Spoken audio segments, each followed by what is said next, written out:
Price lord, hallelujah. ದೇವರ ನಾಮಕ್ಕೆ ಸ್ತೋತ್ರವಾಗಲಿ. ಪ್ರಾರ್ಥನೆ ಮಾಡಿಕೊಳ್ಳೋಣ.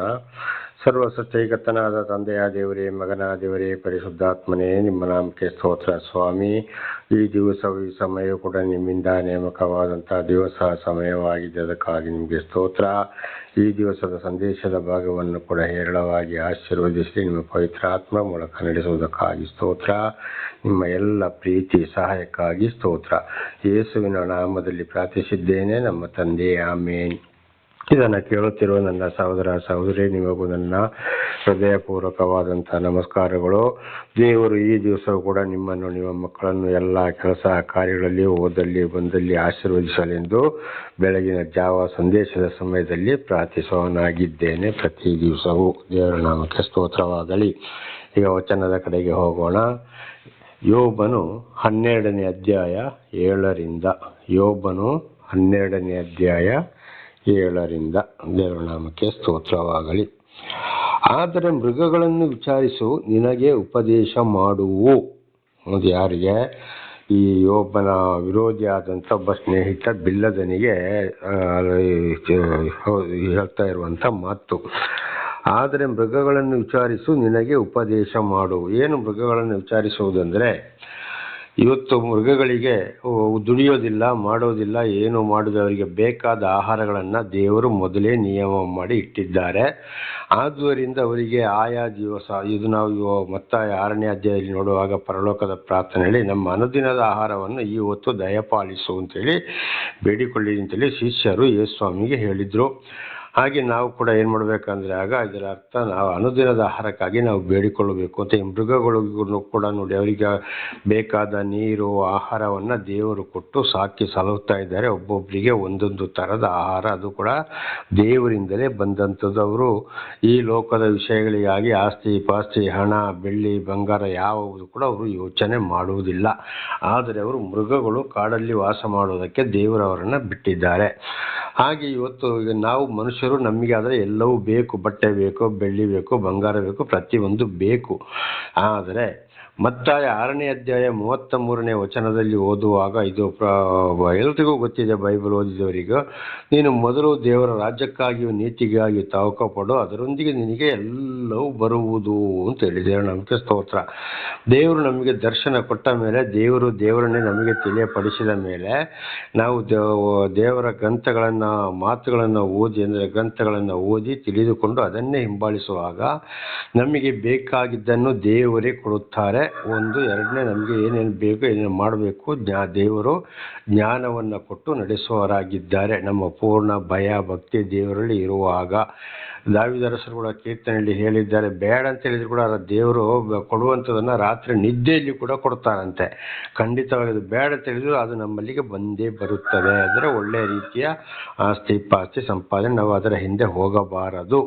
ದೇವರೇ ಜ್ಞಾನವನ್ನು ಕೊಟ್ಟು ಹೀಗೆ ಮಾಡು, ಹೀಗೆ ನಡೆಸು ಅಂತೇಳಿ ನಡೆಸುವವರಾಗಿದ್ದಾರೆ ಅಂತ ಇದರ ಅರ್ಥ. ಹಾಗೆ ಮೃಗಗಳನ್ನು ವಿಚಾರಿಸು ಅಂತ. ಆಗ ದೇವರು ನಮ್ಮನ್ನು ಕರೆದ ಮೇಲೆ ಈ ಲೋಕದ ವಿಷಯವಾಗಿ ಮಾತಾಡಬಾರದು, ಅದಕ್ಕಾಗಿ ನಾವು ಆಸೆ ಪಡಬಾರದು. ಇದನ್ನೇ ಯೋಬ ಏನು ಮಾಡ್ತಾರೆ, ನಾವು ವಿರೋಧಿಗಳಿಗೆ, ಅಂದರೆ ಸ್ನೇಹಿತರಿಗೆ ಈ ಮಾತನ್ನು ತಿಳಿಸಿದ.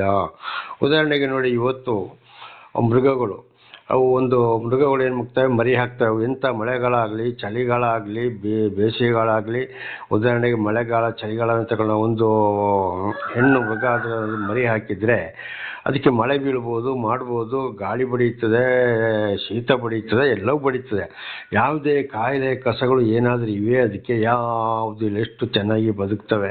ಉದಾಹರಣೆಗೆ ಕೋತಿಗಳು ನೋಡಿ, ಎಂಥ ಮಳೆಗಾಲ ಆದರೂ ಕೂಡ ಮರದಲ್ಲೇ ಕೂತು ಕಾಲ ಕಳೀತವೆ. ಎಂಥ ಪಕ್ಷಿಗಳಾದರೂ ಕೂಡ ಮರದಲ್ಲೇ ಕೂತು ಕಾಲ ಕಳೀತವೆ. ಹಾಗೆ ಅದೇ ರೀತಿ ಇವತ್ತು ಮನುಷ್ಯನ ನೋಡಿ, ಎಲ್ಲ ಸೌಕರ್ಯ ಕೊಟ್ಟರು ಕೂಡ ಕಾಯಿಲೆ ಕಾಯಿಲೆ ಕಾಯಿಲೆ, ಕಸಗಳು, ಆಸ್ಪತ್ರೆ, ಡಾಕ್ಟ್ರು. ಇದೇ ರೀತಿ ಇವತ್ತು ಯೋಚನೆ ಮಾಡೋಣ. ಕಾರಣ ಯಾಕೆ? ಮನುಷ್ಯರಿಗೆ ದೇವರು ಕೊಟ್ಟದಕ್ಕಿಂತ ಮೇಲಾಗಿ ದೇವರನ್ನು ಬಿಟ್ಟು ಈ ಲೋಕದ ಮೇಲೆ ಆಸೆ ಇಟ್ಟುವುದರಿಂದ ದೇವರಂಥವ್ರನ್ನ ಕೈ ಬಿಟ್ಟಿದ್ದಾರೆ.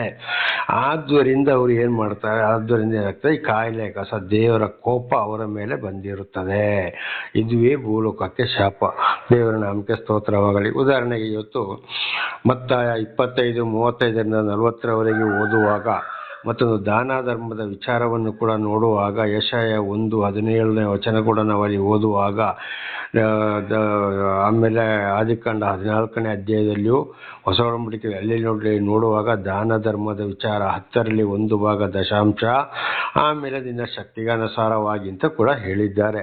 10ರಲ್ಲಿ 1 ಭಾಗಗಳಲ್ಲಿ ಆರ್ಥಿಕ ಪರಿಸ್ಥಿತಿ ಚೆನ್ನಾಗಿದ್ದರೆ ಚೆನ್ನಾಗಿ ಸಲ್ಲಿಸು. ಯಾರಿಗೆ? ಕೊಡ್ರು, ಕುಂಟ್ರು, ಮೋಟ್ರು, ಕಿವುಡ್ರು, ಮನೆ ಕಟ್ಟಲಿಕ್ಕೆ ಇಲ್ಲದವರಿಗೆ, ಮದುವೆ ಮಾಡಲಿಕ್ಕೆ ಇಲ್ಲದವರಿಗೆ, ಆಸ್ಪತ್ರೆಗೆ ಹೋಗ್ಲಿಕ್ಕೆ ಇಲ್ಲದವರಿಗೆ, ಬಹಳ ಕಷ್ಟ ಸಂಕಟ ದುಃಖದಲ್ಲಿ ಜೀವನ ಮಾಡುವವರಿಗೆ, ಇಂಥವರಿಗೆಲ್ಲ ಸಹಾಯ ಮಾಡಿ ಅಪ್ಪ. ರೋಗಿಗಳಿಗೆ, ಅನಾಥ ಆಶ್ರಮಗಳಿಗೆ, ಇಂಥದಕ್ಕೆಲ್ಲ ಸಹಾಯ ಮಾಡಿದಾಗ ನನಗೆ ಮಾಡಿದ ಹಾಗೆ ಅದು ವಾಕ್ಯ ಗ್ರಂಥದಲ್ಲಿ ಕೂಡ ಓದುವಾಗ ಇದೇ ದಶಾಂಶ ಕಾಣಿಕೆ ಇಂಥವರಿಗೆ ಸಲ್ಲಿಸಿದರೆ ನನಗೆ ಸಲ್ಲಿಸಿದ ಹಾಗೆ, ಆಗ ನನ್ನ ಪರಲೋಕದ ಸ್ವರಗಳನ್ನು ನಿನ್ನಲ್ಲಿ ಹಿಡಿಯಲಾರದಷ್ಟು ಅಳಿದು ಸುರಿಸುತ್ತೇನೆ ಎಂಬುದಾಗಿ ಕೂಡ ದೇವರು ಹೇಳಿದ್ದಾರೆ. ದೇವರು ನಮಗೆ ಸ್ತೋತ್ರ. ಆದರೆ ಇವತ್ತು ದೇವರು ಕರೆದ ಮೇಲೆ ಅಥವಾ ಒಂದು ಅಧಿಕಾರಿಗಳಾಗ್ಬೋದು, ಯಾರೇ ಆಗಿರ್ಬೋದು, ಇವತ್ತು ಒಳ್ಳೆಯ ರೀತಿಯಲ್ಲಿ ಅವರಿಗೆ ತುಂಬ ಒಂದು ಸಂಬಳ ಇರ್ಬೋದು, ಹೀಗೆಲ್ಲ ಇರುವಾಗ ಇವತ್ತು ಅವರು ದಶಾಂಶವನ್ನು ಕೊಡ್ತಾ ಇದ್ದಾರೋ ತಿಳಿದವರಿಗೆ ಗೊತ್ತಿಲ್ಲ. ತಿಳಿದವರಿಗೆ ತಿಳಿಸಿದ್ರು ಕೊಡ್ತಾ ಇದ್ದಾರೋ ಇಲ್ಲ. ಪ್ರೀತಿ ಮಾಡೋರಿಗೆ ಕೊಡ್ತಾರೆ. ಯಾರು ಚೆನ್ನಾಗಿದ್ದಾರೆ, ಯಾರು ಜೋರಾಗಿದ್ದಾರೆ ಅವರಿಗೆ ಕೊಡ್ತಾ ಇದ್ದಾರೆ. ಹೀಗಿರುವಾಗ ನೋಡಿ ಇವತ್ತು ಏನಾಗಿದೆ, ಈ ದಶಾಂಶ ಕಾಣಿಕೆ ಅಂದರೆ ಈ ರೀತಿ ದಾನ ಧರ್ಮ ಮಾಡದೇ ಇರುವಾಗ ಅದನ್ನೆಲ್ಲ ತಗೊಂಡು ಈ ಕಡೆಗೆ ಆಸ್ಪತ್ರೆ ಕೊನೆಯ ಪಕ್ಷ ಎಲ್ಲ ತಗೊಂಡೋಗಿ ಆಸ್ಪತ್ರೆಗೆ ಹಾಕುವಂಥದ್ದು. ಅವರಿಗೆ ಐಶ್ವರ್ಯ ಮತ್ತೆ ಏರಿಸಿಕೊಳ್ತಾ ಇದ್ದಾರೆ. ಆದರೆ ದೇವರು ಕೊಡುವುದು ಯಾಕೆ? ಇದು ನಾನು ಮಾತನಾಡುವುದು ಸುಮ್ಮನೆ ನನ್ನ ಬಾಯಿ ಮಾತಲ್ಲ, ಎಲ್ಲ ದೇವರ ವಾಕ್ಯಗಳನ್ನೇ ನಾನು ಮಾತನಾಡುವಂಥದ್ದು. ಸುಮ್ಮನೆ ಮಾತಾಡಿದ್ರೆ ದೇವರಿಂದ ನನಗೂ ಕೂಡ ಶಿಕ್ಷೆ ಬರುತ್ತದೆ. ದೇವರ ನಾಮಕ್ಕೆ ಸ್ತೋತ್ರವಾಗಲಿ. ಕೊಡುವುದು ಯಾಕೆ? ನಮ್ಮ ದಶಾಂಶವನ್ನು ನಮಗೆ ದೇವರು ಕೊಟ್ಟಿದ್ದಲ್ಲಿ ದಶಾಂಶವನ್ನು ಇಂಥವರಿಗೆ ಸಲ್ಲಿಸು ಅಂತ. ಅದು ಸಲ್ಲಿಸದೆ ಮತ್ತು ಅಂಥ ಮನೆ ಕಟ್ಟಬೇಕು, ಇಂಥ ಮನೆ ಕಟ್ಟಬೇಕು, ಅಂಥ ಬಟ್ಟೆ ಹೊಲಿಸ್ಬೇಕು, ಇಂಥ ಮೊಬೈಲ್ ಬೇಕು, ಇಂಥ ವಾಹನಗಳು ನಮಗೆ ಬೇಕು ಅಂತೇಳಿ ಏನು ಮಾಡ್ತಾರೆ, ತೋರಿಸ್ಕೊಳ್ಳೋಕ್ಕೋಸ್ಕರ ಅಂಥವ್ರನ್ನೇ ಪ್ರೀತಿ ಮಾಡ್ತಾರೆ. ಹಬ್ಬ ಹುಣ್ಣಿಮೆ, ಆಮೇಲೆ ಇದು ಯಾವುದು ಚರ್ಚ್ ವಾರ್ಷಿಕೋತ್ಸವ, ಮದುವೆ ವಾರ್ಷಿಕೋತ್ಸವ, ಬರ್ತ್ಡೇ, ಕ್ರಿಸ್ಮಸ್, ಈಸ್ಟರು, ಕುಡಿಯೋದು ತಿನ್ನೋದು, ಆ ಮೀಟಿಂಗು ಈ ಮೀಟಿಂಗು ಅಂತ ಇವ್ರನ್ನ ಕರೆಯೋದು ಹಣ ಸಂಪಾದನೆಗಾಗಿ ಇದು ಇವತ್ತು ತುಂಬಿ ತುಳುಕುತ್ತಾ ಇದೆ. ಇದು ಬರೀ ಯಾವುದ್ರಲ್ಲಿ ಪ್ರತಿ ಒಂದು ಇವತ್ತು ದೇವಸ್ಥಾನ ಇರ್ಬೋದು, ಮಂದಿರಗಳಿರ್ಬೋದು, ಮಸೀದಿಗಳಿರ್ಬೋದು, ಪ್ರತಿ ಒಂದರಲ್ಲಿ ಕೂಡ ಇದು ಏನಾಗ್ತಿದೆ, ತುಂಬಿ ತುಳುಕ್ತಾ ಇದೆ. ಆದ್ರಿಂದ ಏನಾಗ್ತದೆ, ಇವತ್ತು ನಾನಾ ಥರದ ಕಷ್ಟ ಸಂಕಟ ದುಃಖಗಳು ಮನುಷ್ಯರನ್ನು ಬಿಟ್ಟು ತೊಲಗುವುದಿಲ್ಲ. ಆ ಪೀಡೆ ಅಂದರೆ ದೇವರ ಒಂದು ಶಾಪ ಕೋಪ ಭೂಮಿ ಮೇಲೆ ಬಂದಿರೋದು ಮನುಷ್ಯನಿಗಾಗಿ. ಇದಕ್ಕಾಗಿ ದೇವರ ನಮಗೆ ಸ್ತೋತ್ರ. ಅದಕ್ಕೆ ಯೋಬನು ಹೇಳಿದ್ದ, ಆದರೆ ಮೃಗಗಳನ್ನು ವಿಚಾರಿಸು, ನಿನಗೆ ಉಪದೇಶ ಮಾಡು. ಇದನ್ನು ನಾವು ನೋಡಿ ಕಲ್ತುಕೊಳ್ಬೇಕು. ಹಾಗೆ ಇವತ್ತು ಮತ್ತೊಬ್ಬರು ಏನು ಹೇಳ್ತಾರೆ, ದೊಡ್ಡಗಳು, ಅಂಥ ದೇವಮ್ಮನವರು, ಇಂಥ ದೇವಮ್ಮನವರು, ಆ ಪೂಜಾರಿಗಳು, ಆ ಬ್ರಾಹ್ಮಣರುಗಳು, ಇಂಥ ಪಾಸ್ಟರ್ಗಳು, ಇಂಥ ಫಾದರ್ಗಳು ಅಂತೇಳಿ ಅಂಥವ್ರೇ ಬರುವಾಗ ಅಂಥವರಿಗೆ ಬೆಲೆ ಕೊಡೋದು ಹೊರತು, ಅಂಥವರಿಗೆ ಹಣ ಕೊಡೋದು ಹೊರತು, ಚೆಕ್ ಕೊಡೋದು ಹೊರತು, ಆಮೇಲೆ ಖಂಡಿತವಾಗಿ ದೇವರ ವಾಕ್ಯದಂತೆ ಯಾರಾದರೂ ನಡೀತಾ ಇದ್ದಾರೆ, ಬಡಬಗ್ಗರ ಬಗ್ಗೆ ಕರುಣೆ ಇದೆಯಾ? ಇಲ್ಲ.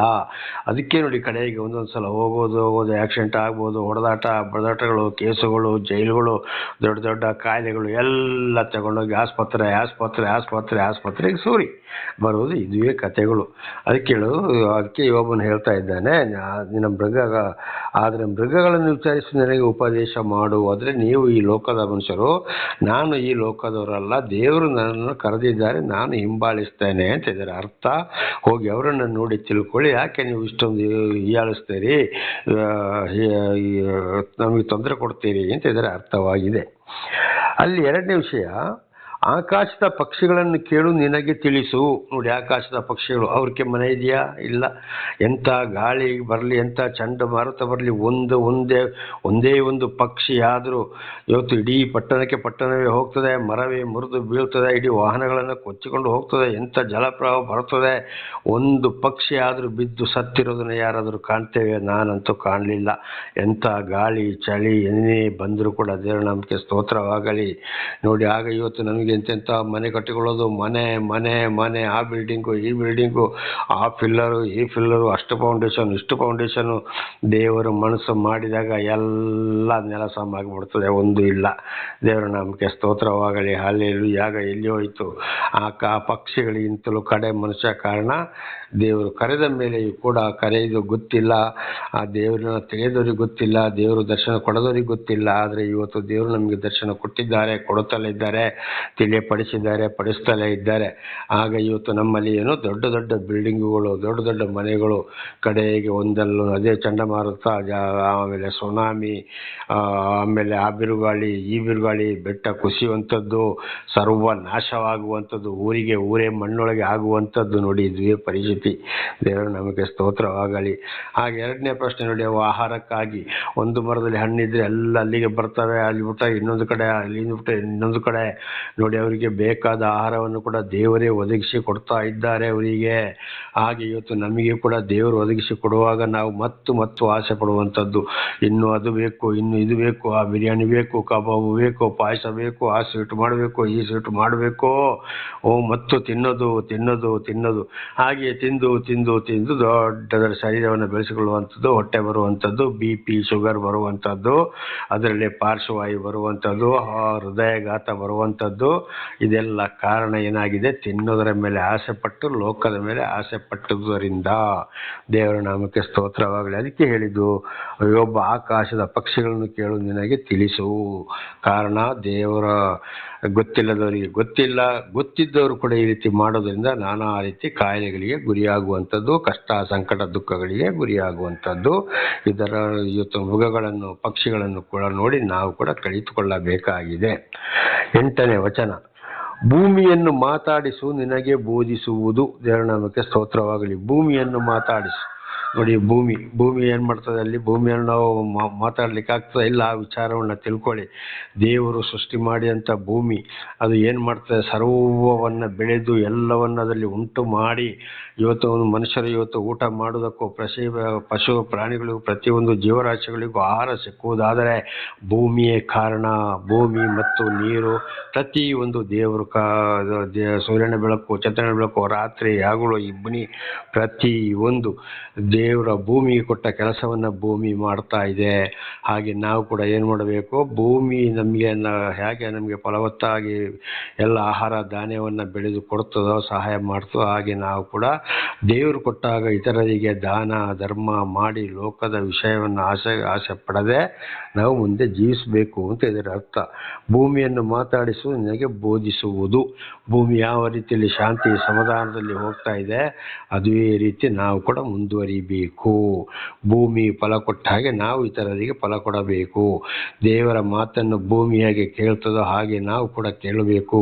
ಸೂರ್ಯ ಚಂದ್ರ ನಕ್ಷತ್ರಗಳು ಪ್ರತಿಯೊಂದು ದೇವರ ಮಾತನ್ನು ಹೇಗೆ ಕೇಳ್ತಾವೋ ಹಾಗೆ ನಾವು ಕೂಡ ಕೇಳಬೇಕು ಅಂತ ಇದರ ಅರ್ಥ. ಸಮುದ್ರದ ಮೀನುಗಳು ನಿನಗೆ ಹೇಳು. ನೋಡಿ, ಸಮುದ್ರದ ಮೀನುಗಳು ಅವೇನು ದುಡಿತಾವೆಲ್ಲ, ಅವರಿಗೆ ಬೇಕಾದ ಆಹಾರ ನೋಡಿ ಏನು ಸಮುದ್ರದಲ್ಲಿ ಉಂಟಾಗ್ತದೆ. ಎಷ್ಟೋ ಹಳ್ಳ ಕೊಳ್ಳಗಳು ನದಿಗಳು ಹೋಗಿ ಸಮುದ್ರಕ್ಕೆ ಸೇರ್ತವೆ. ಅದರಲ್ಲಿ ಅವರಿಗೆ ಬೇಕಾದಂಥ ಆಹಾರವು ಸಮುದ್ರದ ಮೀನುಗಳಿಗೆ ಸಿಗ್ತವೆ. ನೋಡಿ, ಹಾಗೆ ಅವು ಕೂಡ ಏನಾಗ್ತವೆ? ಅನುದಿನದ ಆಹಾರವನ್ನು ದೇವರು ಅವರಿಗೆ ಕೊಟ್ಟವರನ್ನು ಪೋಷಣೆ ಮಾಡ್ತಾರೆ. ಹಾಗೆ ಇವತ್ತು ದೇವರ ಸೃಷ್ಟಿಯಲ್ಲಿ ಶ್ರೇಷ್ಠವಾದ ಸೃಷ್ಟಿ ನಾವು ಮನುಷ್ಯ ಜಾತಿಯವರಾಗಿದ್ದೇವೆ. ನಮಗೆಲ್ಲ ಜ್ಞಾನವನ್ನು ಕೂಡ ಕೊಟ್ಟಿದ್ದಾರೆ. ಹಾಗೆ ಇವತ್ತು ದೇವರು ನಮ್ಮನ್ನು ಸೃಷ್ಟಿ ಮಾಡಿದ ಮೇಲೆ ನಮಗೆಲ್ಲವನ್ನು ಕೊಟ್ಟಿದ್ದಾನೆ. ಯಾಕೆ ನಾವು ತಿಳ್ಕೊಳ್ಬೇಕೋ ಬೇಡವೋ? ಖಂಡಿತವಾಗಿಯೂ.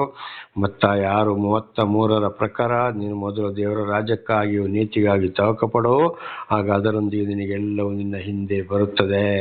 ದಾವೀದ ಅರಸರು ಹೇಳಿದಾಗೆ ದೇವರು ಕೊಡುವಂಥದ್ದು ನಮಗೆ ಬೇಡ ಅಂತ ಹೇಳಿದ್ರು, ನಿದ್ರೆಯಲ್ಲಿ ಕೂಡ ದೇವರು ಕೊಡ್ತಾನೆ ಅಂತ ಒಂದೊಂದು ಸಲ ಯೋಚನೆ ಮಾಡದ್ದು ಬಂದು ನಮ್ಮ ಕೈ ಸೇರ್ತದೆ. ಅದರ ನಮಗೆ ಸ್ತೋತ್ರವಾಗಲಿ.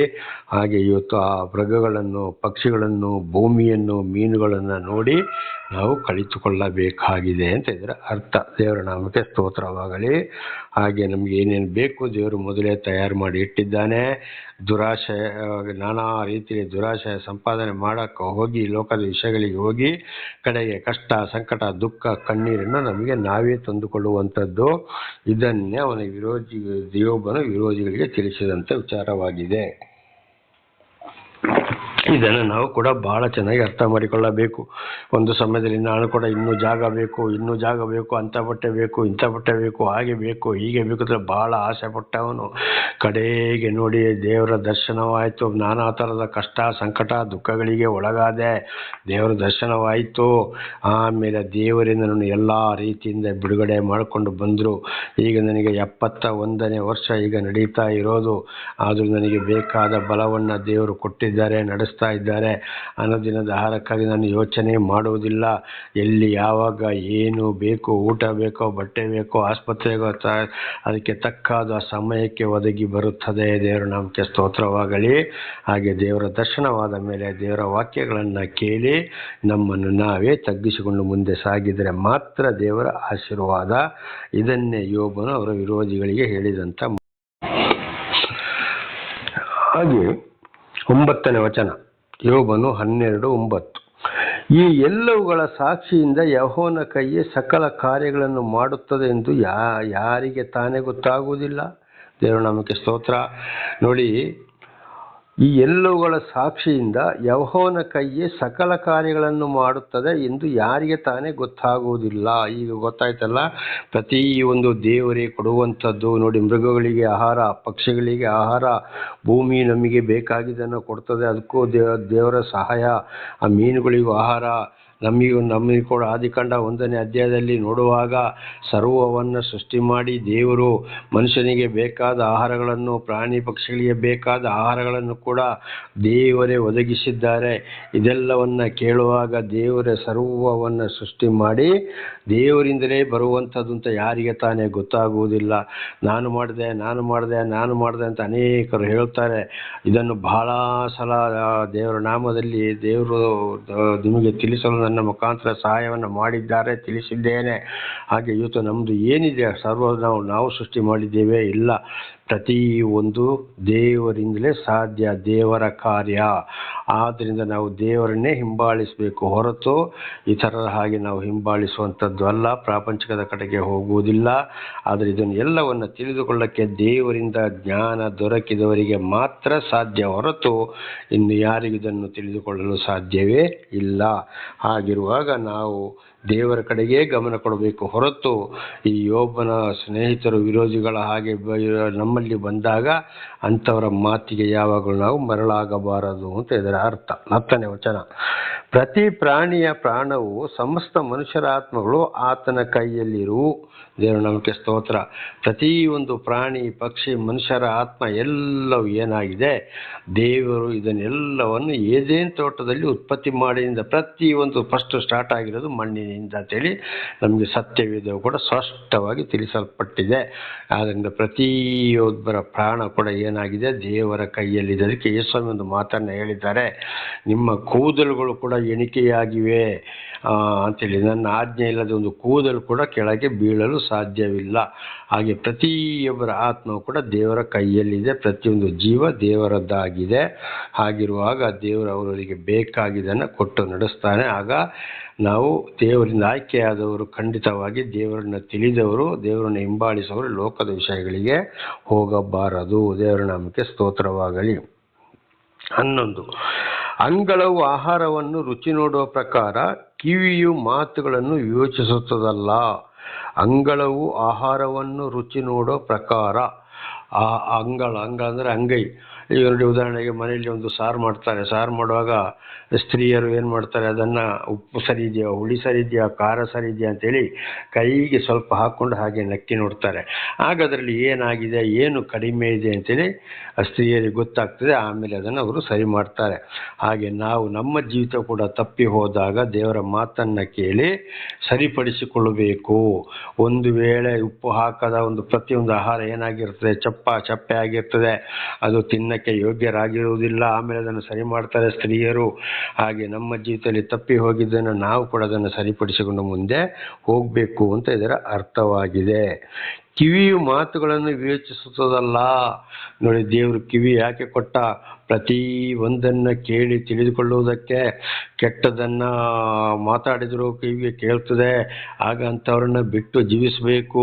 ಒಳ್ಳೆಯದು ಮಾತಾಡಿದರೂ ಕೂಡ ಅದು ನಮ್ಮ ಕಿವಿಯಲ್ಲಿ ಕೇಳ್ತದೆ, ಆಗ ಅದನ್ನು ನಾವು ಭದ್ರವಾಗಿ ಹಿಡಿದುಕೊಳ್ಳಬೇಕು. ದೇವರ ನಾಮಕ್ಕೆ ಸ್ತೋತ್ರವಾಗಲಿ. ಹಾಗೆ ಅನೇಕರು ಇವತ್ತು ನಾನಾ ರೀತಿಯಲ್ಲಿ ಇದನ್ನು ಭಾಳ ಸಲ ತಿಳಿದುಕೊಂಡಿದ್ದೇವೆ. ಸುಳ್ಳು ಹೇಳಿ ಜನರನ್ನು ಮೋಸ ಮಾಡ್ತಾ ಇದ್ದಾರೆ. ಅಂಥವ್ರನ್ನ ಬಿಟ್ಟು ಸತ್ಯ ಸುವಾರ್ತೆಗೆ ಕಿವಿ ಕೊಟ್ಟು ಜೀವಿಸಿದರೆ ಮಾತ್ರ ಆಶೀರ್ವಾದವನ್ನು ಹೊಂದಿಕೊಳ್ಳಬಹುದು, ಇಲ್ಲದ್ರೆ ಖಂಡಿತವಾಗಿ ಸಾಧ್ಯ ಇಲ್ಲ. ಅದೇ ನೋಡಿ, ಇಸ್ರೇಲಲ್ಲಿ 6 ಲಕ್ಷ ಜನರಲ್ಲಿ 20 ವರ್ಷದ ಮೇಲ್ಪಟ್ಟ ಗಂಡಸರಲ್ಲಿ 6 ಲಕ್ಷರಲ್ಲಿ ಬರೀ 2 ಮಾತ್ರ ಕಾನಾನ್ ದೇಶ ಸೇರಿದರು, ಯೆಹೋಶುವ ಮತ್ತು ಕಾಲೇಬ. ಆಮೇಲೆ 20 ವರ್ಷದ ಕೆಳಪಟ್ಟವರಲ್ಲಿ ನಾವು ಪ್ರಕಟಣೆ ಗ್ರಂಥದಲ್ಲಿ ನೋಡುವಾಗ 1,44,000 ಜನ ಮುದ್ರೆ ಒತ್ತಿಸಿಕೊಂಡರು. 20 ವರ್ಷದ ಕೆಳಪಟ್ಟವರಲ್ಲಿ.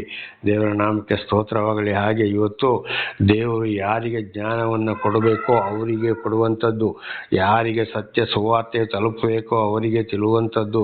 ಅದು ಇವತ್ತು ವೇದಗಳಿರ್ಬೋದು, ಮಹಾಭಾರತ ಇರ್ಬೋದು, ಭಗವದ್ಗೀತೆ ಇರ್ಬೋದು, ಪುರಾಣ ಇರ್ಬೋದು, ಕುರಾನ್ ಇರ್ಬೋದು, ಬೈಬಲ್ ಇರ್ಬೋದು, ಆಯಾಯ ಜನಗಳಿಗೆ ಆಯಾಯ ಗ್ರಂಥಗಳು ಅಥವಾ ಒಂದೊಂದು ರಾಷ್ಟ್ರಕ್ಕೆ ಒಂದೊಂದು ಗ್ರಂಥಗಳ ಹೆಸರುಗಳು. ದೇವರೆಲ್ಲ ಒಬ್ಬನೇ, ಸರ್ವ ಸೃಷ್ಟಿಕರ್ತ ಪರಮಾತ್ಮ ಭಗವಂತನೇ ಆಗಿದ್ದಾನೆ. ದೇವರ ನಾಮಕ್ಕೆ ಸ್ತೋತ್ರವಾಗಲಿ. ಹಲ್ಲೆಲೂಯಾ.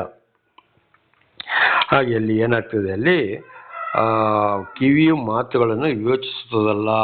ಹಾಗೆ ನಮ್ಮ ಕಿವಿಯನ್ನು ಏನು ಮಾಡಬೇಕು? ಕೆಟ್ಟದರ ಕಡೆಗೆ, ದೇವರಿಗೆ ವಿರುದ್ಧವಾಗಿದ್ದರ ಕಡೆಗೆ ಕೊಡಬಾರದು. ನಾವು ದೇವರ ಮಾತುಗಳಿಗೆ ಕಿವಿ ಕೊಟ್ಟು ನಮ್ಮ ಜೀವಿತವನ್ನು ನಾವು ಬದಲಾಯಿಸಿಕೊಳ್ಳೋದಕ್ಕೆ, ಎಲ್ಲವನ್ನ ಕೇಳಿ ತಿಳಿದುಕೊಳ್ಳುವುದಕ್ಕೆ ದೇವರು ಕಿವಿಗಳನ್ನು ಕೊಟ್ಟಿದ್ದಾನೆ. ದೇವರ ನಾಮಕ್ಕೆ ಸ್ತೋತ್ರವಾಗಲಿ. ಹಲ್ಲೆಲೂಯಾ. ಹಾಗೆ 12ನೇ ವಚನ ಓದಿಕೊಳ್ಳೋಣ. ಜ್ಞಾನವು ವೃದ್ಧರಲ್ಲಿ ಅಡಗಿದೆಯೋ? ದೀರ್ಘಾಯುಷ್ಯವು ವಿವೇಕವು ಒಂದೇನೋ ಅಂತ. ಜ್ಞಾನವು ವೃದ್ಧರಲ್ಲಿ ಅಡಗಿದೆಯೋ ಅಂತ. ಹಾಗೆ ಇವತ್ತು ಏನು ಮಾಡ್ತಾರೆ, ಕೆಲವರು ಹೇಳ್ತಾರೆ ನಾವು ಹಿರಿಯರಪ್ಪ, ಅವರಿಗೆ ಜ್ಞಾನ ಜಾಸ್ತಿ, ಯಾಕಂದರೆ ಅವರಿಗೆ ಎಲ್ಲ ಅನುಭವ ಇದೆ ಅಂತೇಳಿ. ಖಂಡಿತವಾಗಿ ಏನಾಗ್ತದೆ, ಇವತ್ತು ಸಣ್ಣ ಮಕ್ಕಳಲ್ಲಿಯೂ ಜ್ಞಾನ ಇದೆ, ಯೌವನಸ್ಥರಲ್ಲಿಯೂ ಜ್ಞಾನ ಇದೆ. ಆದರೆ ಪ್ರತಿಯೊಂದು ಜ್ಞಾನ ಕೊಡುವರು ಕೂಡ ಚಿಕ್ಕ ಮಕ್ಕಳಿಗೂ ದೇವರೇ ಆಗಿದ್ದಾರೆ. ಉದಾಹರಣೆಗೆ ಯೇಸು ಸ್ವಾಮಿಯನ್ನು 12 ವರ್ಷದಲ್ಲಿ ಜೆರುಸಲೇಮಿಗೆ ಕರ್ಕೊಂಡು ಹೋದರು. ಆವಾಗ ಏನು ಮಾಡ್ತಾರೆ, ಜೆರುಸಲೇಮ್ ಹಬ್ಬ ಮುಗಿಸಿ ಅಲ್ಲಿಂದ ರಾತ್ರಿ ಹಗಲು 3 ದಿವಸ ಯಾರೋ ಜೋಸೆಫ್ ಮತ್ತು ಮರಿಯ ಬಂದರು. ಅವರು ಯೇಸು ಸ್ವಾಮಿ ಜೊತೆಲಿ ಇಲ್ಲ, ಜನಜಂಗುಳಿಯಲ್ಲಿ. ಆಮೇಲೆ ಉಪವಾಸವಾಗ ಜೆರುಸಲೇಮಿನಲ್ಲಿ ಕೂತುಕೊಂಡು ಅಲ್ಲಿಯ ಪ್ರವಾದಿಗಳ ಮಾತನ್ನು ಆಲಿಸುತ್ತಾ ಅವರಿಗೆ ಪ್ರಶ್ನೆ ಹಾಕುತ್ತಾ ಬಂದರು. ದೇವರ ನಾಮಕ್ಕೆ ಸ್ತೋತ್ರವಾಗಲಿ. ಹಾಗೆ ಇದು ಯಾರಿಂದ ಬಂತು ಜ್ಞಾನ? ಚಿಕ್ಕ ಮಕ್ಕಳಿಗೆ ದೇವರಿಂದಲೇ ಬಂತು. ಇದೊಂದು ಉದಾಹರಣೆಯಾಗಿದೆ. ಹಾಗೆ ಇವತ್ತು ತಾಯಿ ಗರ್ಭದಿಂದಲೇ ಚಿಕ್ಕ ಮಕ್ಕಳನ್ನು ಆರಿಸಿಕೊಂಡಿದ್ದಾರೋ ಅವರ ಮಾತು, ನಡೆ, ನುಡಿ, ಕ್ರಿಯೆಗಳು ಚಿಕ್ಕದಾಗಿರುವುದರಲ್ಲಿ ಗೊತ್ತಾಗ್ತದೆ. ಉದಾಹರಣೆಗೆ ಸ್ಥಾನಿಕ ಯೋಹಾನ ತಾಯಿ ಗರ್ಭದಿಂದಲೇ ಆರಿಸಲ್ಪಟ್ಟನು. ನೋಡಿ, ಅಲ್ಲಿ ಕೂಡ ವಿಷಯಗಳು ಗೊತ್ತಾಯಿತು. ದೇವರ ನಾಮಕ್ಕೆ ಸ್ತೋತ್ರವಾಗಲಿ. ಹಾಗೆ ಚಿಕ್ಕದರಿಂದಲೇ ಅವರ ನಡೆ, ನುಡಿ, ಕ್ರಿಯೆ, ಜ್ಞಾನ ಎಲ್ಲವೂ ಅವರು ದೇವರ ಪರವಾಗಿ ಇರ್ತಾರೆ. ಅದರಲ್ಲಿ ನಾವು ತಿಳ್ಕೊಳ್ಬೇಕು. ಅನೇಕರನ್ನು ಏನಾಗ್ತದೆ, ಈಗ ಇಲ್ಲಿ ಮಧ್ಯದಿಂದ ಕರೀತಾರೆ. ಇಲ್ಲಿ ಪ್ರವಾದಿಗಳನ್ನ ಎಲ್ಲರನ್ನು ನೋಡುತ್ತೇವೆ.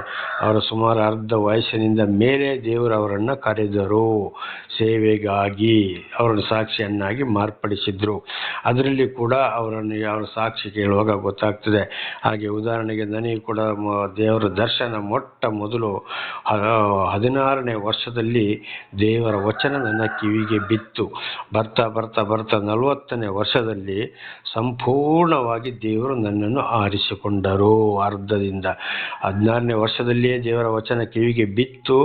ಆಮೇಲೆ 40ನೇ ವರ್ಷದಲ್ಲಿ ಕೇರಳದ ತ್ರಿಶೂರ್ ಜಿಲ್ಲೆ ಚಾಲಕ್ಕುಡಿ ಡಿವೈನ್ ಪ್ರಾರ್ಥನಾ ಕೇಂದ್ರದಲ್ಲಿ, ಕನ್ನಡ ಪ್ರಾರ್ಥನಾ ಕೇಂದ್ರದಲ್ಲಿ ನನಗೆ ದರ್ಶನವಾಯಿತು. ದೇವರ ನಾಮಕ್ಕೆ ಸ್ತೋತ್ರವಾಗಲಿ. ಹಾಗೆ ಒಂದು ಚಿಕ್ಕ ಮಕ್ಕಳನ್ನು ಕೂಡ ದೇವರು ಜ್ಞಾನವನ್ನು ಕೊಟ್ಟು ಆರಿಸಿಕೊಳ್ತಾರೆ, ಅಥವಾ ಒಬ್ಬರನ್ನು ಮಧ್ಯ ವಯಸ್ಸಿನಿಂದಲೂ ಒಬ್ಬೊಬ್ಬರನ್ನ ಆರಿಸಿಕೊಳ್ತಾರೆ. ಅವರ ನಡೆ, ನುಡಿ, ಕ್ರಿಯೆಗಳನ್ನ ನೋಡಿ ನಾವು ತಿಳ್ಕೊಳ್ಬೇಕು. ದೇವರ ನಾಮಕ್ಕೆ ಸ್ತೋತ್ರವಾಗಲಿ. ಹಾಗೆ ವೃದ್ಧರಲ್ಲಿ ಮಾತ್ರ ಅಲ್ಲ, ಆದರೆ ಬರ್ತಾ ಬೆಳೀತಾ ವಯಸ್ಸು ಹೋದಾಗೆ ಗ್ರಂಥಗಳನ್ನ ಓದಿ ತಿಳ್ಕೊಂಡಾಗ ಹೆಚ್ಚೆಚ್ಚು ಜ್ಞಾನ ಬರ್ತದೆ ಅಂತ ಇದರ ಅರ್ಥ. ದೀರ್ಘಾಯುಷ್ಯವು ವಿವೇಕವು ಒಂದೇಯೋ ಅಂತ. ಖಂಡಿತವಾಗಿ ಇದು ಒಂದೇ ಅಲ್ಲ, ಬೇರೆ ಬೇರೆ. ದೀರ್ಘಾಯುಷ್ಯವೇ ಬೇರೆ. ದೀರ್ಘಾಯುಷ್ಯ ಅಂದರೆ ದೇವರು ನಮಗೆ ಎಷ್ಟು ವರ್ಷ ಆಯುಷ ಫಲವನ್ನು ಕೊಟ್ಟಿದ್ದಾರೋ ಅಷ್ಟು ವರ್ಷ ನಾವು ಚೆನ್ನಾಗಿ ಕಳೆದು ದೇವರೊಂದಿಗೆ ಜೀವಿಸಿ ಇತರರಿಗೆ ದಾನ ಧರ್ಮ ಮಾಡಿ ಒಳ್ಳೆಯದನ್ನು ಹೇಳುತ್ತಾ ದೇವರ ಸಾಕ್ಷಿಯಾಗಿ ಜೀವಿಸಿ ಭೂಲೋಕದ ಜೀವನವನ್ನು ಅಂತ್ಯಗೊಳಿಸುವುದೇ ದೀರ್ಘಾಯುಷ್ಯ. ಮಧ್ಯದಲ್ಲಿ ಹೊಡೆದಾಟ ಬಡದಾಟ, ಕೈಕಾಲು ಮುರಿಯೋದು, ಆಕ್ಸಿಡೆಂಟ್ಗಳು, ದೊಡ್ಡ ರೋಗ ಒಂದು ಸತ್ತು ಹೋಗುವಂಥದ್ದು, ನೇಣು ಹಾಕೊಳ್ಳುವಂಥದ್ದು, ಪಾಯ್ಸನ್ ತಗೊಳ್ಳುವಂಥದ್ದು, ಇದೆಲ್ಲ ದೀರ್ಘಾಯುಷ ಅಲ್ಲವೇ ಅಲ್ಲ. ವಿವೇಕ ಅಂದರೆ ಎಲ್ಲ ತಿಳುವಳಿಕೆ ಬೇರೆ, ಆಯುಷ ಬೇರೆ. ಇದು ಈಗ ನಾವು ಹಿಂದೆ ತಿಳ್ಕೊಂಡ ಹಾಗೆ ದೇವರಿಂದ ಆಯ್ಕೆಗೊಂಡವರಿಗೆ ಅಂದರೆ ಒಳ್ಳೆ ತಿಳುವಳಿಕೆ ಬರುತ್ತದೆ. ಪ್ರತಿಯೊಬ್ಬರನ್ನು ಗದರಿಸ್ತಾರೆ, ಎಚ್ಚರಿಸ್ತಾರೆ, ಬುದ್ಧಿವಾದ ಹೇಳ್ತಾರೆ, ದೇವರ ಪರವಾಗಿ ಸಾಕ್ಷಿ ಕೂಡ ಕೊಡುತ್ತಾರೆ.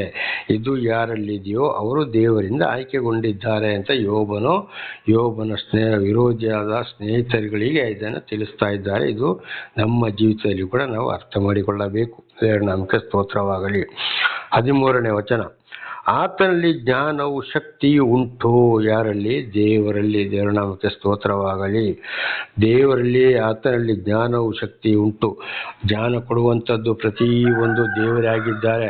ಇವತ್ತು ಜ್ಞಾನ ಇಲ್ಲದವರು ಅನೇಕ ಹುಚ್ಚರಾಗಿದ್ದಾರೆ. ಏನೇನೋ ಮಾತನಾಡುತ್ತಾರೆ. ಅದಕ್ಕೆ ಹುಚ್ಚರು, ಮೆಂಟಲು, ಹುಚ್ಚರ ಆಸ್ಪತ್ರೆ, ಹುಚ್ಚರ ಆಶ್ರಮ ಅಂತ ನಾವು ಕೇಳ್ಬೋದು ಅಥವಾ ನೋಡಿರ್ಬೋದು. ಆದರೆ ಜ್ಞಾನ ಯಾರಿಂದ? ಅದಕ್ಕೆ ಹೇಳೋದು ಜ್ಞಾನೋಕ್ತಿ ಗ್ರಂಥದಲ್ಲಿ ಜ್ಞಾನಿ ಸೊಲೊಮೋನನು ಕೂಡ ದೇವರ ಭಯ ಭಕ್ತಿ ಯಾರಲ್ಲಿ ಇದೆಯೋ, ದೇವರು ಯಾರನ್ನು ಆರಿಸಿಕೊಂಡಿದ್ದಾರೋ ಅವರಿಗೆ ವಿಶೇಷವಾದ ಜ್ಞಾನವನ್ನು ಕೊಟ್ಟಿರೋದು ದೇವರಾಗಿದ್ದಾರೆ. ಇವತ್ತು ಅನೇಕರು ಒಳ್ಳೆ ವಿದ್ಯೆ ಕಲ್ತಿರ್ಬೋದು, ಏನೇ ಇರ್ಬೋದು, ಲೋಕದ ವಿಷಯಗಳಿಗೆ ಹೋಗಿ ನಾನಾ ರೀತಿ ದಗ, ಮೋಸ, ಅನ್ಯಾಯ ನಾನಾ ರೀತಿಯಲ್ಲಿ ಮಾಡಿ ಬೇಕಾದ ಹಣ ಸಂಪಾದನೆ ಮಾಡಿ ಆಸ್ತಿ ಪಾಸ್ತಿ ಮಾಡಿಕೊಂಡಿದ್ದಾರೆ.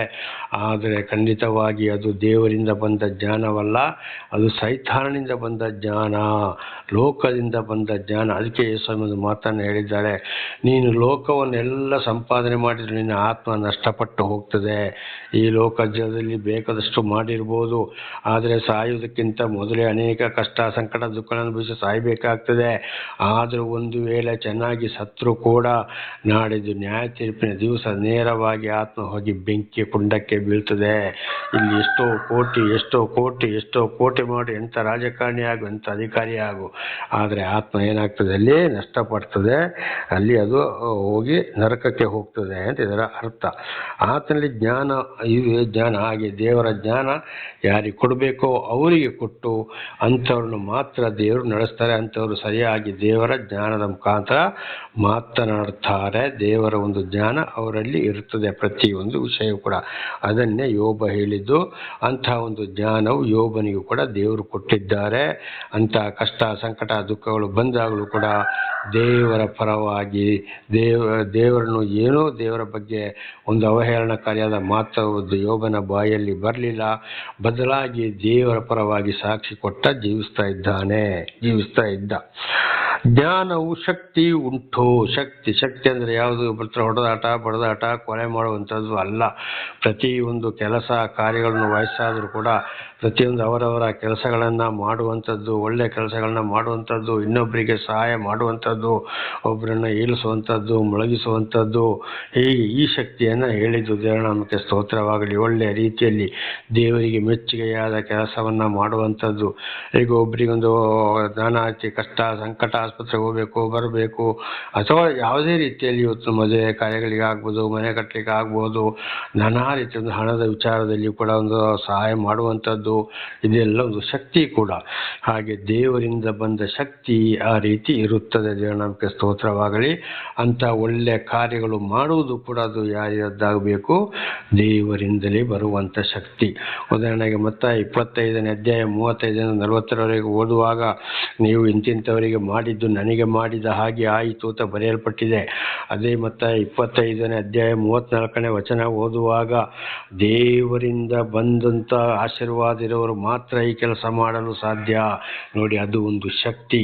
ಹಾಗೆ ಒಳ್ಳೆಯ ಕಾರ್ಯಗಳನ್ನು ನಾನಾ ರೀತಿಯಲ್ಲಿ ಯಾರು ಮಾಡ್ತಾ ಹೋಗ್ತಾರೋ ದೇವರ ವಾಕ್ಯದ ಪ್ರಕಾರ ಅದು ಒಂದು ಶಕ್ತಿಯಾಗಿದೆ. ಹಾಗೆ ಅಲ್ಲಿ ಏನಾಗಿದೆ? ಆತನಲ್ಲಿ ಜ್ಞಾನ ಮತ್ತು ಶಕ್ತಿ ಉಂಟು.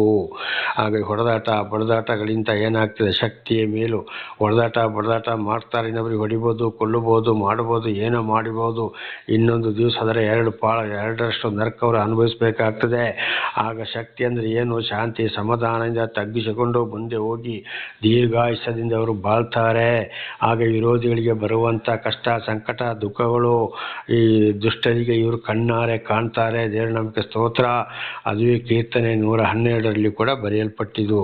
ಆಗ ನಮಗೆ ದೇಹ ಬಲ ಒಳ್ಳೆಯದು ಅಥವಾ ದೇವರಿಂದ ಬರುವಂಥ ಜ್ಞಾನ ಯುಕ್ತಿ ಶಕ್ತಿಯ ಅದುವೇ ಮೇಲು. ಆ ಶಕ್ತಿಯನ್ನು ದೇವರು ಹೇಳಿದ್ದು. ಆಲೋಚನೆ ವಿವೇಕವು ಆತನವೇ. ಪ್ರತಿಯೊಂದು ಮನುಷ್ಯನಿಗೆ ಆಲೋಚನೆ ಮಾಡದೆ ಯಾವ ಕೆಲಸ ಮಾಡಲು ಸಾಧ್ಯವಿಲ್ಲ. ಆದರೆ ದೇವರಿಂದ ಜ್ಞಾನ ದೇವರು ಆರಿಸಿಕೊಂಡವರಿಗೆ ಮಾತ್ರ. ಅಂಥವ್ರು ಆಲೋಚನೆ ಮಾಡಿ ಒಳ್ಳೆ ಕೆಲಸ, ಅಂಥವರಿಗೆ ಒಳ್ಳೆ ಆಲೋಚನೆ ಕೊಡುವಂಥವ್ರು ಯಾರು? ದೇವರೊಂದಿಗೆ ಜೀವಿಸಲು ದೇವರಿಂದಲೇ ಸಾಧ್ಯ. ವಿವೇಕವು ಪ್ರತಿ ಒಂದು ತಿಳುವಳಿಕೆಯು ಕೂಡ ಬರುವುದು ಯಾರಿಂದಾಗಿದೆ? ದೇವರಿಂದಲೇ. ದೇವರೊಂದು ಆಶೀರ್ವಾದ ಇಲ್ಲದೆ ಒಳ್ಳೆ ಕೆಲಸ, ದೇವರ ಮಾತು ಕೇಳಲು, ದೇವರ ವಾಕ್ಯಕ್ಕೆ ವಿಧೇಯರಾಗಿ ಜೀವಿಸಲು ಸಾಧ್ಯವೇ ಇಲ್ಲ. ಇವತ್ತು ಅನೇಕರು ನಾವು ಅಂಥವ್ರು ಇಂಥವ್ರು ಅಂತ ಹೇಳಿಕೊಂಡು ದೇವರಿಗೆ ವಿರುದ್ಧವಾಗಿ ನಡ್ಕೊಂಡು ಏನೇನೋ ಮಾಡಿಕೊಂಡು ಇದನ್ನು ಬಹಳ ಸಲ ನಾವು ತಿಳ್ಕೊಂಡಿದ್ದೇವೆ. ಇದು ದೇವರ ಜ್ಞಾನ ಅಲ್ಲ. ಇದು ಬೈಬಲ್ ಕೂಡ ಹೇಳ್ತದೆ, ಸೈತಾನನ ಜ್ಞಾನ, ಸೈತಾನನ ಶಕ್ತಿ ಇವರಿಗೆ, ಸೈತಾನನ ವಿವೇಕ. ಅಂಥವ್ರು ಈ ಲೋಕದ ವಿಷಯಗಳಿಗಾಗಿ ಏನು ಮಾಡ್ತಾರೆ? ತಿರುಗಾಡ್ತಾ ಇರ್ತಾರೆ. ದಯವಿಟ್ಟು ಅಂಥವ್ರನ್ನ ಹಿಂಬಾಲಿಸಬಾರದು. ದೇವರ ನಾಮಕ್ಕೆ ಸ್ತೋತ್ರವಾಗಲಿ. ಈ ಯೋಬನ ಮಾತಿನ ಪ್ರಕಾರ ಇದನ್ನು ಕೂಡ ನಾವು ಕೂಡ ತಿಳ್ಕೊಂಡು ಚೆನ್ನಾಗಿ ಜೀವಿಸಿ ಆಶೀರ್ವಾದವನ್ನು ಪಡೆದುಕೊಳ್ಳಬೇಕು. ಇದು ನಾಳೆಗೂ ಮುಂದುವರಿಯುವುದು. ಪ್ರಾರ್ಥನೆ ಮಾಡಿಕೊಳ್ಳೋಣ. ಸರ್ವ ಸೃಷ್ಟಿಕರ್ತನಾದ ತಂದೆಯಾದ ದೇವರೇ, ಮಗನಾದ ದೇವರೇ, ಪರಿಶುದ್ಧಾತ್ಮನೇ, ನಿಮ್ಮ ನಾಮಕ್ಕೆ ಸ್ತೋತ್ರ ಸ್ವಾಮಿ. ಇವತ್ತಿನ ಒಂದು ಸಂದೇಶವನ್ನು ನನ್ನ ಸಹೋದರ ಸಹೋದರಿ ನನ್ನ ಮೂಲಕ ನೀವು ತಿಳಿಯಪಡಿಸಿದ್ದಕ್ಕಾಗಿ ಸ್ತೋತ್ರ. ಅವರು ಕೂಡ ಚೆನ್ನಾಗಿ ಕೇಳಿ ತಿಳಿದುಕೊಂಡು ಅರ್ಥ ಮಾಡಿಕೊಂಡು ಜೀವಿಸಿ ಅವರ ಮಕ್ಕಳನ್ನು ಅದೇ ಮಾರ್ಗದಲ್ಲಿ ನಡೆಸಿ ಅವರೆಲ್ಲರೂ ನಿಮ್ಮಿಂದ ಆಶೀರ್ವಾದವನ್ನು ಹೊಂದಿ ಇತರರಿಗೆ ಸಾಕ್ಷಿಗಳಾಗುವಂತೆ ಮಾರ್ಪಡಿಸಿರಿ. ಅವರಿಗೆ ಬೇಕಾದ ವಿಶೇಷವಾದ ಜ್ಞಾನ, ತಿಳುವಳಿಕೆ, ಆಲೋಚನೆ, ವಿವೇಕವು ಕೊಟ್ಟು ಅವರನ್ನು ನಡೆಸಿರಿ. ನಾನು ಕೂಡ ಹೆಚ್ಚೆಚ್ಚಾಗಿ ತಿಳಿದುಕೊಳ್ಳುವಂತೆ ಮಾಡಿದಕ್ಕಾಗಿ, ಮಾಡ್ತಾ ಇರುವುದಕ್ಕಾಗಿಯೂ ನಿಮಗೆ ಸ್ತೋತ್ರ. ನಿಮ್ಮೆಲ್ಲ ಉಪಕಾರಗಳಿಗಾಗಿ ಕೃತಜ್ಞತಾ ವಂದನೆಗಳು. ಯೇಸುವಿನ ನಾಮದಲ್ಲಿ ಪ್ರಾರ್ಥಿಸಿದ್ದೇನೆ ನಮ್ಮ ತಂದೆ, ಆಮೇನ್. ಇದನ್ನು ಕೇಳುತ್ತಿರುವ ನನ್ನ ಸಹೋದರ ಸಹೋದರಿಯರೇ, ನಿಮಗೆ ನನ್ನ ಹೃದಯಪೂರ್ವಕವಾದಂಥ ಧನ್ಯವಾದಗಳು. ದೇವರು ನಿಮ್ಮನ್ನು, ನಿಮ್ಮ ಮಕ್ಕಳನ್ನು ಕೂಡ ಹೇರಳವಾಗಿ ಎಲ್ಲ ರೀತಿಯಲ್ಲಿಯೂ ಆಶೀರ್ವದಿಸಿ